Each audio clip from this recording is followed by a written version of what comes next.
Les déplacements en voiture ne sont pas seulement chers, ils sont aussi néfastes pour l'environnement.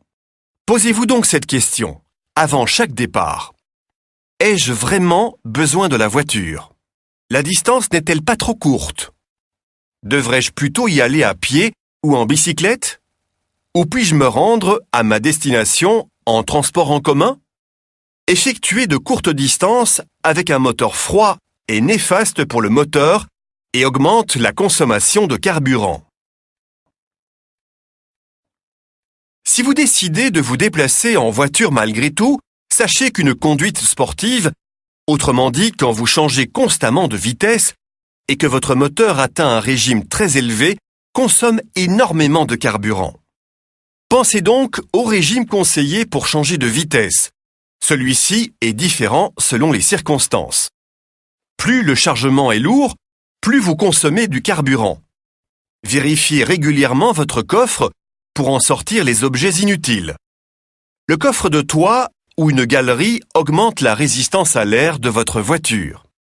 Il est préférable de fixer un porte-vélo à l'arrière de la voiture plutôt que sur le toit. En roulant les fenêtres ouvertes, vous consommerez également plus de carburant. Tout comme en utilisant les appareils électroniques de bord que vous devriez couper s'ils ne sont pas indispensables. Il est très important de respecter les indications du constructeur concernant la pression des pneus. Si vous allez transporter une charge lourde ou effectuer un long trajet, augmentez légèrement la pression. Ne roulez pas avec des pneus usés. Vous ne pouvez pas regraver les rainures. Un entretien régulier du moteur est nécessaire. Par exemple, un filtre à air sale augmente la consommation. Les gaz d'échappement sale se transforment en ozone dès qu'ils entrent en contact avec l'air. Le type de carburant que la voiture consomme a aussi une influence sur l'environnement. Le GPL est le carburant le plus écologique, suivi par l'essence.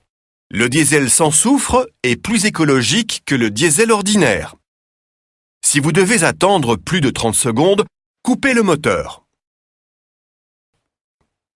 Vous pratiquez une conduite anticipatrice lorsque vous regardez au-delà du conducteur devant vous. Vous effectuerez une économie considérable en estimant ce qui va se passer à temps pour lâcher la pédale de gaz pour que le moteur freine.